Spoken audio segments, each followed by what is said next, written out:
sejahtera untuk kita semua. Yang saya hormati rekan-rekan media, terima kasih atas kehadirannya. Baik, Ini preskon hari ini adalah preskon kami yang pertama ya. Jadi pemberitaan kami yang sebelumnya itu bukan preskon, tetapi sifatnya adalah kami memang diminta untuk wawancara, tapi tidak mengundang langsung. Tapi hari ini memang kami mengundang kawan-kawan wartawan. Ya, untuk apa? Yang pertama, untuk menanggapi persoalan kami yang disampaikan oleh senior saya, Bang Minola, ya, dalam preskonnya beliau.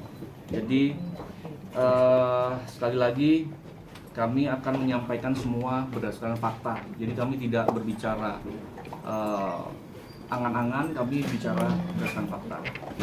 Baik, yang pertama, saya sebenarnya agak bingung juga karena dalam apa yang kami sampaikan kepada teman-teman media ya terkait debt collector ini langsung ditanggapi dengan berita-berita hal-hal lain di luar dari debt collector. Saya mau mempertegas pertama bahwa terkait debt collector tujuan kami menyampaikan ya, sekali lagi tujuan kami menyampaikan ke media terkait debt collector hanya satu, agar klien kami Sarwenda tidak lagi didatangi oleh debt collector. Itu tujuan kami. Tidak ada maksud lain, tidak ada tujuan lain yang menyudutkan salah satu pihak atau siapapun. Kami berani memastikan bahwa apa yang kami sampaikan terkait kehadiran debt collector tujuannya cuma satu, agar klien kami tidak didatangi lagi oleh debt collector. Klien kami adalah ibu rumah tangga, klien kami adalah wanita, sangat-sangat takut. Jadi itu nyata, ketakutan klien kami terhadap kedatangan debt collector itu nyata. Jadi bukan lagi bicara soal debt collector ini dikaitkan dengan apa yang disampaikan Bang Minola atau mendiskreditkan klien dia, tidak sama sekali. Ya, tetapi pihak-pihak di dalam debt collector ini kan saya harus sampaikan bahwa ada pihak yang namanya RSO. Tapi kami tidak menyudutkan siapapun. Kenapa kami sampaikan di media? Karena pertama, klien kami tidak punya hubungan hukum dengan bank dan tidak punya hubungan hukum dengan debt collector. Lalu bagaimana kami menyampaikan untuk supaya tidak datang ya? Melalui saya sampaikan agar klien kami tidak lagi didatangi oleh debt collector. Tujuannya hanya itu. Kami kaget, jujur aja, dengan segala kerendahan hati. Ya, kami kaget pada saat kami bicara debt collector, Bang Minola mungkin langsung menyampaikan hal-hal di luar itu. Ya, yang pertama masalah anak, yang kedua masalah nafkah, yang ketiga masalah juga ada surat keberatan dari kami. Ya, jadi saya sampaikan juga kepada Bang Minola bahwa terkait masalah anak, gini, klien kami, sekali lagi, klien kami itu sangat-sangat menjaga privasi dari rumah tangganya. Ya, mungkin teman-teman media juga sudah tahu bahwa pada saat persidangan perceraian, klien kami sangat menjaga tidak lagi membuka hal-hal negatif pada saat di rumah tangganya. Itu dibuang jauh-jauh, tidak mau disampaikan sedikit pun. Ya, menjaga semuanya dengan agar tetap baik. Ya, tidak mau juga diketahui soal masalah anak. Tetapi Bang Minola ini menyampaikan ini malah di media bahwa ini ada masalah soal anak.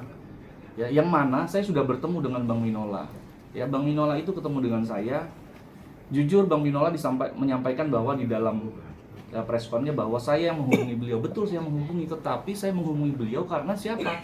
Karena komunikasi antara RSO dengan klien kami meminta bahwa kami harus menghubungi Bang Minola. Jadi Bang Minola juga harus paham bahwa kami menghubungi karena disuruh kliennya dia gitu. Ya, jadi bukan kami yang inisiatif mengejar Bang Minola, tidak. Karena memang diminta kami untuk menghubungi. Ya, bahwa klien kami sudah coba bicara baik-baik melalui WA, ada buktinya, dengan RSO untuk duduk bersama, tetapi pihak RSO yang langsung membuang kalimat hubungi lawyer saya. Jadi sebenarnya klien kami sudah membuka dari awal komunikasi yang baik untuk masalah anak, ya, masalah yang dibicarakan Bang Minola gitu. Ya, jadi sekali lagi akhirnya mau tidak mau, suka tidak suka, klien kami akhirnya bicara soal anak. Karena memang apa? Karena memang ini dimulai dari preskonnya Bang Minola yang menyampaikan bahwa ada masalah soal anak. Saya tegaskan, klien kami Sarwenda tidak pernah menghalang-halangi seorang bapak untuk bertemu anaknya. Ya, sekali lagi tidak pernah menghalang-halangi. Yang terjadi adalah bagaimana komunikasinya lagi kurang pas, ya. Jadi gini, parentingnya dari klien kami atau cara klien kami mengajarkan anaknya itu tidak memberikan seperti barang gitu. Jadi anak harus kesana, harus sini, tidak. Dia ajak komunikasi dengan anaknya. Pada saat anaknya mau ketemu neneknya, dia bawa ke neneknya. Pada saat anaknya mau diantar oleh tantenya, dia ikuti. Jadi mengikuti kemauan anak. Pada saat itu juga mungkin bersamaan ada permintaan dari pihak RSO. Nah, tapi karena itu keinginan anak, ya klien kami tetap akan mendahului. Hanya masalahnya komunikasi yang terjadi adalah tidak pernah RSO dengan klien kami, ya, melalui asistennya. Nah, ini sebenarnya yang parenting yang tidak diharapkan. Memang ini sebuah dampak dari sebuah perceraian, tetapi tetap sebisa mungkin kalau bisa ya komunikasi keperluan anak, ya bapaknya dan ibunya gitu tetap, ya kan. Nah, jadi itu sebenarnya hanya miskomunikasi dan tidak pernah ada niat sedikit pun untuk menjauhkan. Itu salah besar. Nah, kami tegaskan juga ke Bang Minola, Bang izin ya, abang saya lah ya, saya anggap abang saya karena senior yang saya hormati. Jadi sempat saya dengar juga bahwa ada informasi hati-hati nih Sarwenda terkait dengan brand-brand gitu ya. Ini mengerikan juga, jangan sampai ini jadi pencemaran. Apa kaitannya masalah komunikasi soal bagaimana mendidik anak dengan parenting? Yang pasti klien kami tidak pernah coba buktikan satu saja chattingan klien kami yang ditulis bahwa klien kami tidak membolehkan bapaknya ketemu anaknya. Tidak pernah ada. Hanya bahwa ini ketemu neneknya, pas bersamaan dengan keinginan anaknya pengen main kemana. Masa kita harus mendahului yang lain? Nah, ini parenting yang dilakukan Sarwenda. Jadi dia sangat mengetahui keinginan anaknya dan itu diikuti. Ya tinggal komunikasi. Saya pikir nanti bisa juga mungkin kalau ada kesempatan tanya dengan klien kami. Itu tidak pernah terjadi yang disampaikan Minola. Jadi kami tegaskan itu tidak terjadi dan itu hampir kami lihat itu sebagai sebuah fitnah baru ya kepada klien kami. Oke, selanjutnya ya mungkin selebihnya dari ya Pak Simon dulu. Oke, terima kasih Bang. Jadi kemudian hal berikutnya yang hendak kami luruskan pada kesempatan kali ini adalah terkait bahwa Bang Minola pada saat presscon-nya menyampaikan bahwa ada biaya-biaya hidup yang diberikan oleh RSO kepada klien kami. Jadi sebenarnya itu merupakan bentuk biaya pemeliharaan anak yang sebenarnya sudah dibicarakan sebelumnya dan tidak ada paksaan. Jadi biaya-biaya keperluan anak itu sudah pernah disampaikan dan sudah pernah ditanyakan oleh klien kami sendiri kepada RSO. Apakah ini mau dibagi dua atau tidak? Nah, ini dalam proses perceraian loh, ya. Dan jawaban RSO saat itu apa? Tidak ada beban yang dibagi dua untuk keperluan rumah. Sampai kapan? Sampai anak-anak selesai kuliah. Dia tanggung jawab sepenuhnya. Jadi justru ada biaya-biaya lain yang klien kami sendiri bayarkan untuk keperluan anak-anak dan tidak ditagihkan kok ke RSO. Jadi ini yang perlu kita luruskan, begitu ya. Dan fakta berikutnya, ini fakta yang menurut klien kami pada masa perkawinannya dulu pun, ya. Jadi sejak perkawinan sampai sebelum memiliki anak, itu klien kami diberikan uang saku untuk istri yang jumlahnya sangat terbatas. Lalu kemudian setelah mempunyai anak, ya, tidak ada lagi uang khusus untuk istri. Yang ada hanyalah uang untuk keperluan anak-anak dan keperluan rumah tangga. Ya, dan itu semua direimburse. Nah, ini fakta yang harus kami luruskan. Jadi sebenarnya antara RSO dan klien kami pada proses perceraian dulu ada suatu kesepakatan. Kesepakatan yang ditandatangani di hadapan notaris. Apa isi kesepakatannya? Isi kesepakatannya adalah hal-hal yang mengatur hak-hak RSO, hak klien kami dan anak-anaknya, gitu ya. Nah, jadi terkait dengan hal tersebut ada kewajiban-kewajiban yang Ruben seharusnya penuhi, tapi saat ini diduga lalai untuk dipenuhi dan atau tidak sepenuhnya dipenuhi, sehingga ini akan berdampak kepada kepentingan anak-anak juga, begitu loh. Ya, jadi dalam perkara inilah yang memicu akhirnya ada pembicaraan harus dibicarakan lawyer to lawyer. Dan ini semua kami punya buktinya gitu loh. Kami punya semua bukti, ada chat, bahkan aktanya pun kita bawa hari ini. Tapi apakah perlu untuk ditunjukkan ke publik? Kami rasa tidak. Ya, jadi itu yang perlu kami luruskan saat ini. Mungkin Bang, ada tambahan? Oke, jadi kawan-kawan, kami tuh kaget ya. Saya ulangi sekali, kami kaget karena kami bicaranya hanya debt collector, lalu Bang Minola bicara soal anak dan lain-lain. Pembicaraan saya dengan Bang Minola dalam sebuah pertemuan memang membicarakan hal-hal lain itu. Tapi kami tidak tahu bahwa akhirnya sampai dikonsumsi sebagai konsumsi publik seperti ini. Ya, tetapi karena memang sudah dibicarakan ya kami sampaikan.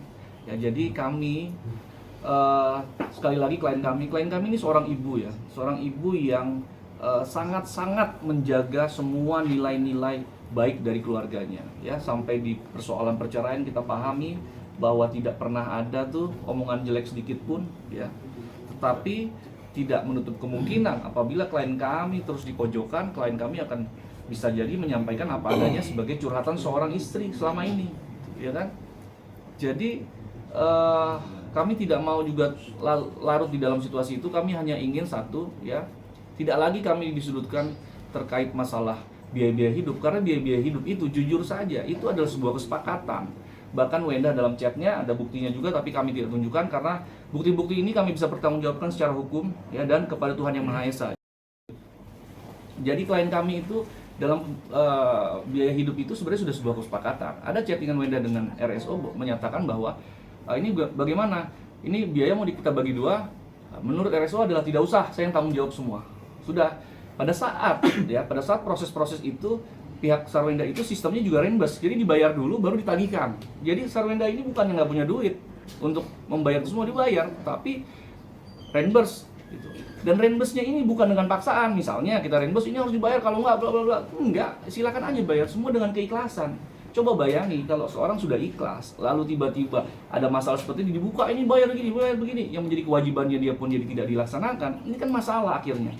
Ya kan, saya tidak mau membicarakan ini awalnya, saya hanya membicarakan debt collector. Tapi karena sudah dibuka oleh Bang Minola, saya bicarakan bahwa sudah ada kesepakatan gonogini terhadap klien kami, dan itu ada hak dan kewajiban.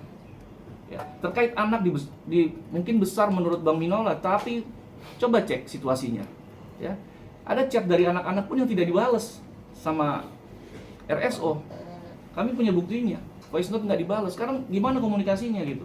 Jadi memang ini sebuah perceraian, hasil dari sebuah perceraian yang menurut saya memang berdampak pada anak. Tetapi tolong jangan kita bawa ke ranah publik lah soal anak, ya. Itu saya sebenarnya agak kecewa juga. Tapi yang apa-apa, kita sudah buka. Yang pasti sekali lagi dari Sarwenda tidak pernah melarang anak-anaknya, ya. Nah, sekarang yang kami tagihkan dalam surat keberatan, Bang Minola kan sempat bilang nih ada surat keberatan dari pihak klien Sarwenda, ya kan, tetapi tidak disampaikan isinya. Sekarang saya sampaikan isinya bahwa keberatan itu adalah tidak terjalankannya atau kewajibannya terkait gonogini. Itu yang kami menjadi keberatan. Tetapi kami berharap, jujur saja, kami berharap kita masih bisa duduk bersama, ya, Sarwenda dengan Ruben maupun saya dengan Bang Minola untuk membahas ini agar tidak berlarut kepada hal-hal yang di luar itu lagi, ya, yang semakin luas. Dan saya tidak berharap itu. Sekali lagi, klien kami ini hanya seorang ibu, ya, yang berjuang. Kalau misalnya, ini saya jelaskan, kalau seandainya Bu Wenda bercerita dari awal pernikahan sampai akhir, mungkin Indonesia bisa heboh juga, gempar juga dengan ceritanya beliau, ya. Tapi itu tidak dilakukan. Kenapa? Ya, itu biar menjadi kebaikannya Bu Wenda dalam menutupi itu semua, ya. Jadi kami berharap klien kami bisa lebih tenang hidupnya, ya kan, bisa menjalani ini dengan sebaik-baiknya. Itu saja dari saya. Mungkin ada tambahan? Ya, itu aja. Kembali lagi mengulang apa yang Bang Kris sampaikan. Klien kami pada dasarnya mengundang RSO untuk mau duduk bersama menyelesaikan permasalahan-permasalahan yang ada. Ya, itu aja. Terima kasih. Oke, mungkin teman-teman yang mau bertanya, 3 pertanyaan. Bang, mungkin Ya.